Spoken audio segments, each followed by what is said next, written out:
What is it like being a Jamaican living in New Jersey?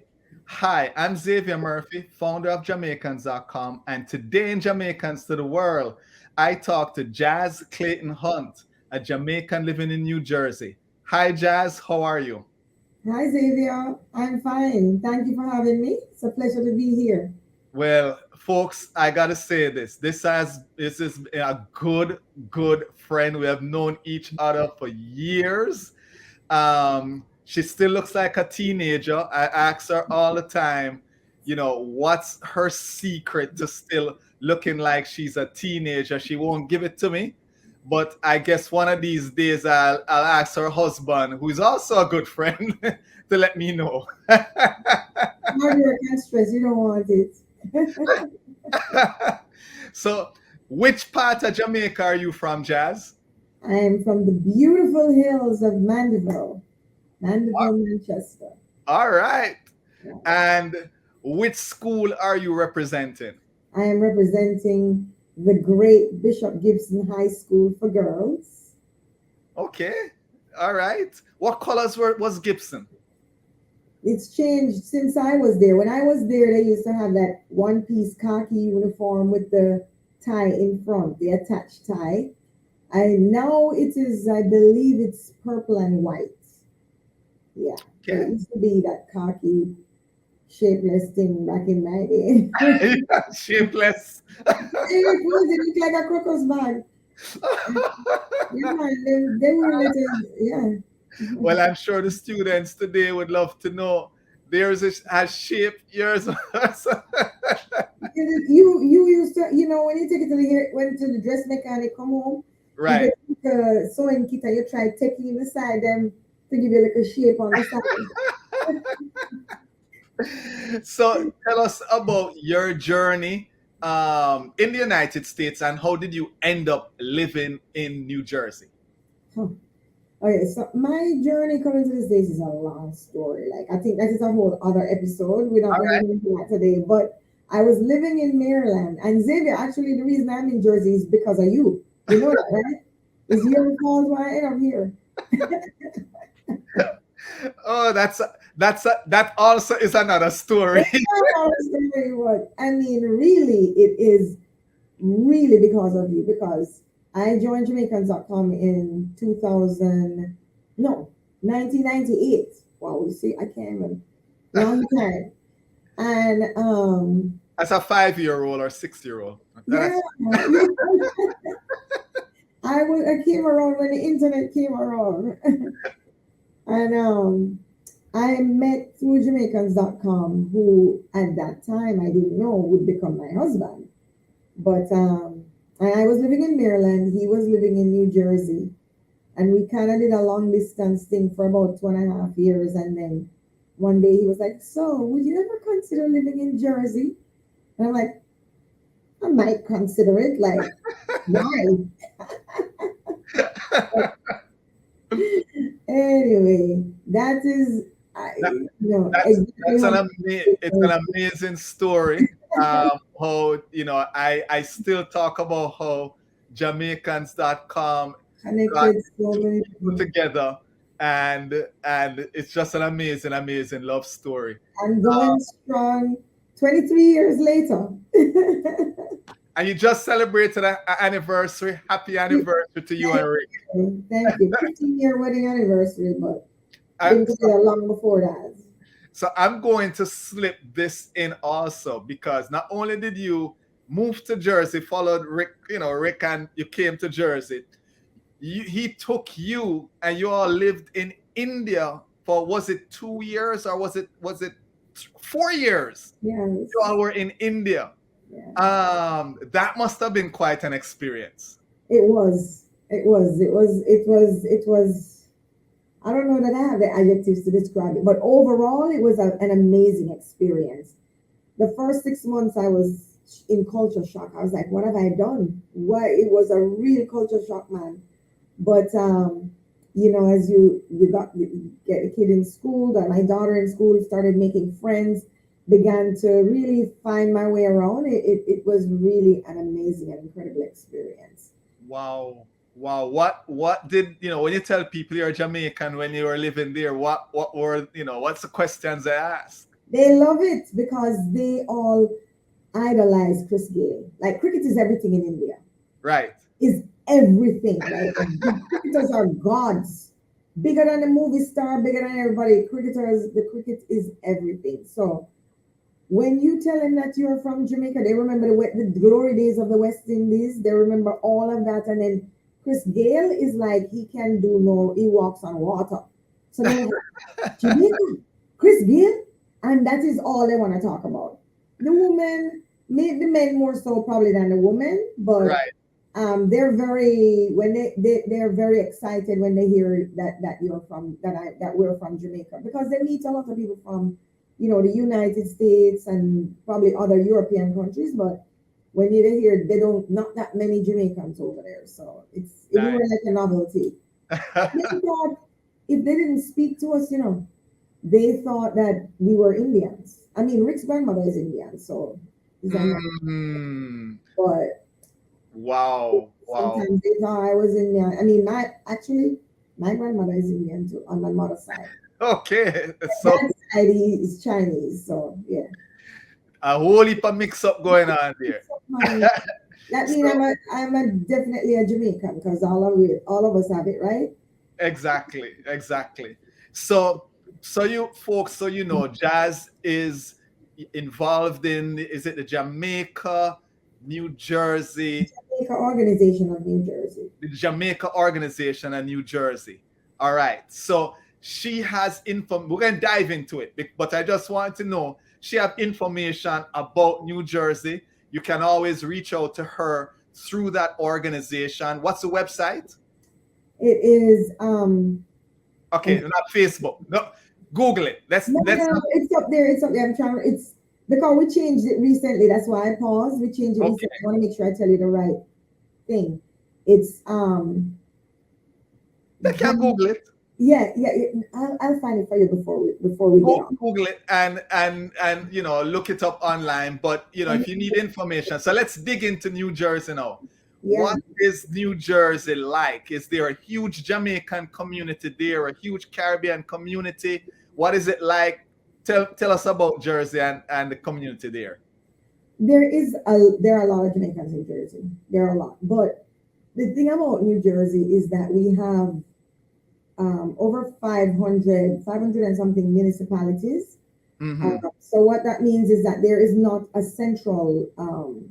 You have the state government, but each of those municipalities has its own government. So it has its own mayor, its own council. It has it's self-governing, and that's what makes it really unique as compared to other states. So although we have a large Jamaican community, we are sort of in pockets because some might live in down in the north, some are up in the north, some are down in the south, and we all belong to different municipalities. So like the Jamaica Organization of New Jersey we have 6 chapters. We Okay. divide it by counties, and within the county you may have several municipalities. So for example, I'm a member of Union County, and within Union County I live in a municipality called Plainfield. You have Plainfield, you have Scotch Plains, you have many different municipalities that make up that county. And then we come across, we get together like so the board meets once a month. We meet by Zoom, and then as an entire entity, we probably get together maybe every quarter or so. Okay. But And sorry, go ahead. no. You finish. No. I was gonna say that but as collectively there are a lot of Jamaicans. I was gonna say there is a large community. There are a lot of Jamaicans living here. I think at last count we had said it maybe have been about 250,000 Oh Jamaicans. wow. Yeah, Wow. across the states. Yes, And you're talking Jamaican and Jamaican descent. that's right. Yeah. Okay. And so what are the type of events if I'm moving to New Jersey as a Jamaican? What's going on there? What's the happening thing? So I would say that each like I told you, we have all these different municipalities. Each municipality, the Jamaican communities there do different things. Like, say, for example, in Patterson, there's a much larger Jamaican community than there is here in Plainfield where I live. And so Patterson has big events, like in the summertime, they have a huge event out in the at a large park that they have there, and they get a huge turnout, like really really big, and it's usually around Independence time. But the organization itself, the Jamaica Organization of New Jersey, we have a flag raising every year that everyone across the state will come to that. We have a gala in the middle of the year, and then we also will have an end of year gala. And we throughout the year, different chapters will do different things. So they have different get-togethers in their various counties. Right. So it depends on where you are. There's always going to be something for you to do as a Jamaican, So right? That if you want something called Jamaican cultural, but there are also, I will say, a lot of other cultures that are here too that you can dive into if you want to.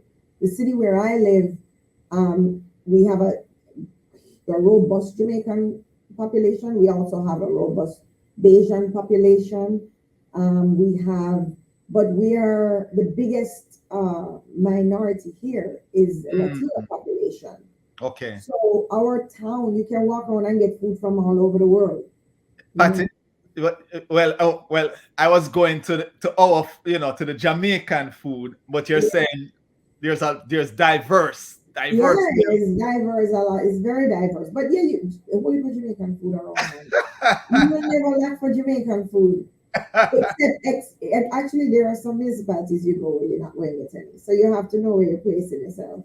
well, I'm sure everybody know this is a shop I get my yellow yam. This is a shop I get my this the mangoes. We'll send you mangoes sometimes.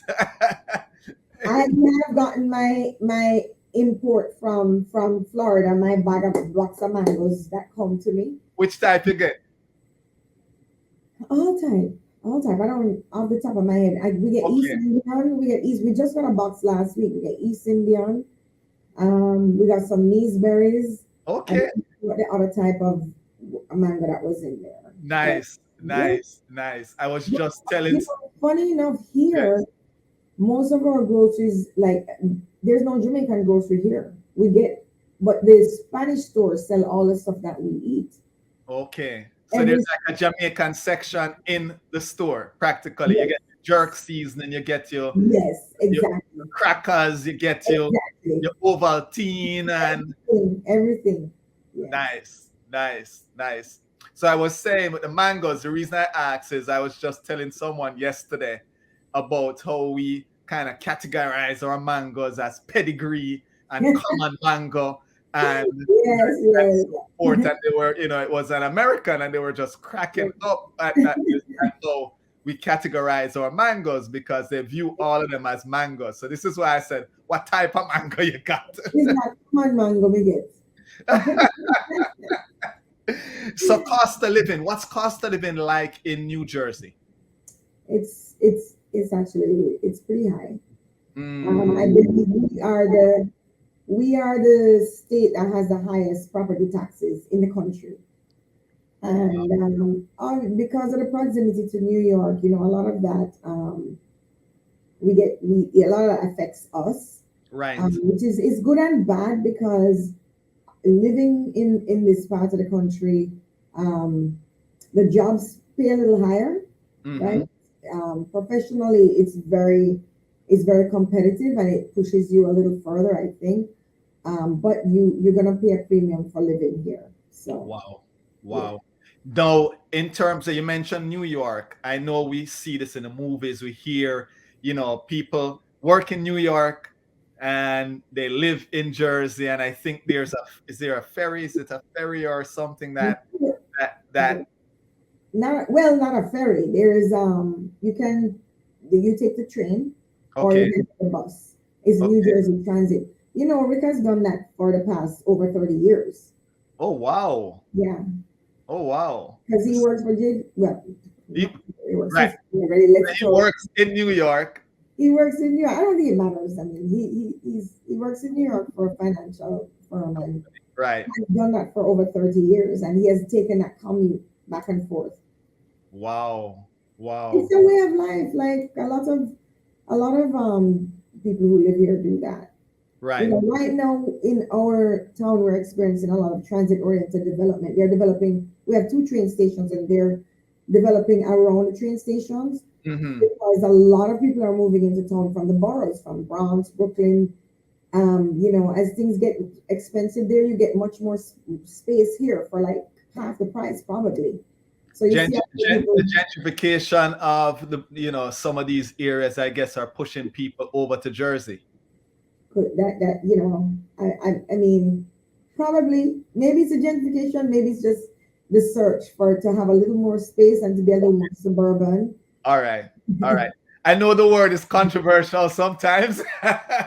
So I mean, the reason I hesitate is, you know, I work for the local government here, Yes. Yes. and we have, you know, they're accusing the administration of gentrifying here too because of the development. But I Right. would say, and since I brought it out there, I will say we have not our administration, the administration has not knocked down one building to build what we have built. What Okay. where we have built has been where we had like blighted property. We weren't getting any taxes on those places, so we built. So that's not really gentrification. That is, you know, no, if nobody has been displaced. If someone was displaced, you could say, well, maybe, but that's not the Okay. case. All right. So when No. you say gentrification, I don't know what happened over there in Brooklyn, so I can't speculate. But people put a title on things sometimes, and maybe it's not really so it goes. Drinking water, minding my business, right? Drink water, mind my business. Yes. You know the song go. Mhm. Uh, so let me ask you, in terms of if someone was thinking of moving to Jersey, Yeah. what advice would you give to them? Um, I would say the advice that I would give to them is, first of all, like, it would depend on what they're looking for. I would say choose, you know, your area very carefully because the standard of living can be very different. The quality of life can be very different from one municipality to another, right? So, as I mentioned, we don't have like one mayor. We have 500 and something mayors for 500 and something municipalities. And the type of government that you have is going to affect your quality of life in that municipality, right? It's not like, say, you know, Baltimore. We have one mayor name. Everything that they do is going to affect that whole area. It can be from as the next 2 feet over, that person's quality of life is very different from the one, you know, here. So I would say do some research. You know, identify the things that are important to you. I think that for most for most Jamaicans, and be mindful, it get very cold here in the winter time. So if you can't take the cold, don't come. I myself was not prepared for it, and you know, Xavier, you know, I whine about that every winter, right? So Yes.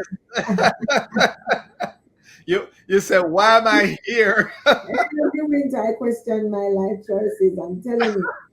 So if be prepared for the cold if you come in. But I would say just do the research. But if you want to, if you're prepared to deal with the cold, and you want to, you'll still be able to um, sort of enjoy the things that you enjoy at home in terms of food. So I judge everything by food because I'm a foodie and I love eat my That, Jamaican food. that is what I was Yeah, about to dive into some of the food parts, yeah, because no, no. If I can't get my Jamaican food, is a problem. that this is So where I was going. I was going to say, listen, do you get your fix, you have your fix there, you oh have all yes, your locations oh mapped yes, out and everything. yes. This is where you don't have to say the name. You have your place where you get your best patty. You have your Hmm. place where you have the best curry. You have your Yeah, place where you have your best, maybe I'm a cow foot person, your cow foot, yes, yes, right? yes, Or your stew peas. You have yes. all of that mapped out already. You find it here in Jersey. Listen, what I can find to buy, I can get the ingredients to make. So that work. I can buy the stuff and cook it myself if I can't get it to buy. But yes, we don't have as many choices as you do down there in Florida. But we have enough.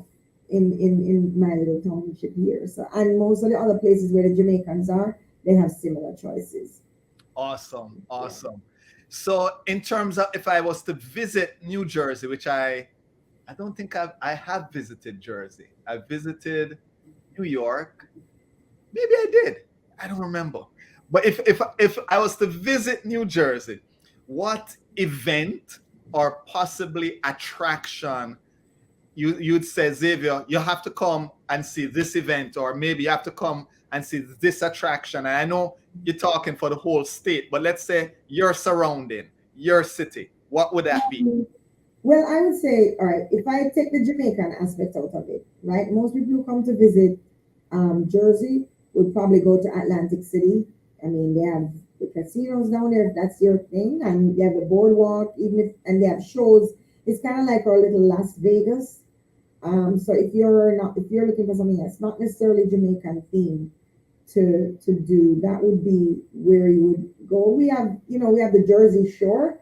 If you live in Florida, the Jersey Shore is not gonna mean anything to you, but it's a lifestyle more so than for the beach because they have all these attractions down there, and they have um, people who just they make a day of there's music, there's food, there's just fun things to do.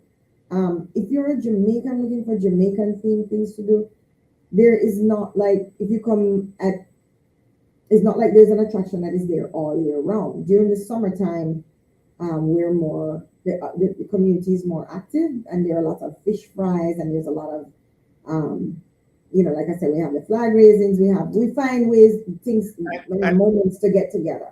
and y'all had a big street name in there. We did. We had two actually. So we had one street in Patterson was renamed to Jamaica Way, and then just this last month, there's a street in Bergen that was renamed to I think it's One Love Way. Oh, wow. Yeah, I didn't hear about the One Love Street. yeah, Wow. yeah. Okay. You got So to send me some information on that one. If you I haven't will, I visited will. So this year, actually, the organization is celebrating 25. It's in its 25th year. So we're congrats. having a big gala. We're having, we're trying to do everything big, big, big. I was the president for 3 years. I'm no longer the president. I'm a vice president now. Owen Okay, Eccles is the president. So yeah, good. we try to keep the spirit alive, and Keep the culture alive. Two, yes, two streets. Wow, amazing, amazing we're stuff. making inroads. So, Jamaica, what's that one thing that you'd say you miss about Jamaica? Oh man, I know there's many, but if you yeah. can't name it, boil it down to one. Well, I mean, even though you can get the food here, there is no food like when you're home in Jamaica. The food just hits differently. So as a foodie, that's gonna be number one on my list. Yeah, I But don't know. I don't know. I know you as a foodie for all this time. And as I said, I don't know how you still look like a teenager and is a foodie and do all the things you do. So the here's thing the is, scenario. a stress man. So here's the scenario, and it's back to Jamaica again. You get off the plane, you land in the airport, you get off the plane. What is that first thing, place? It could be food, it could be something you do once you land. If I land in depending on which airport I get out at. So if I land, but I think it's the same outcome. Actually, I head to the food place. If it's late and most of the restaurant them lock up, I'm gonna find a tasty or a juicy beef. And if it's early enough, I'm gonna find a food place and get a curry goat. All Those are right. the first thing. All But right. I So think one of the things that I miss most about Jamaica is I mean I've lived away for so long now, it's right. unbelievable. But I mean, other than which is the food is the obvious, and the weather. Like I'm in the winter time, I'm just like I go into a depression, and I say, why am I here? What am I doing with my life? Why am I here? But when I lived in Mm, Jamaica, especially when I lived in Montego Bay, I used to at the time I was working in one of my uncle's shop and a store. He had an electronics store, and I used to leave there like at 4 o'clock, and I would go out. to Dr. Skate Beach and just watch the sun go down every evening. That was my happy place. And I just really, I miss just being able to do that. Like, who gets to work and then just go to the beach? You know, who does that? Right, So right. I yearn for that. I yearn for that. Well, Jazz, listen, I appreciate you taking a little bit of your time and telling us about New Jersey, what it's like to be a Jamaican living in New Jersey. What's your favorite way of saying goodbye to your Jamaican friends? One good and one love. All right. Love Jazz, what good. what good? One love, my friend. Thanks again. Xavier. You're welcome. Show us some love now. Hit that like button, subscribe to our channel, and hit that notification bell. That way you don't miss a video.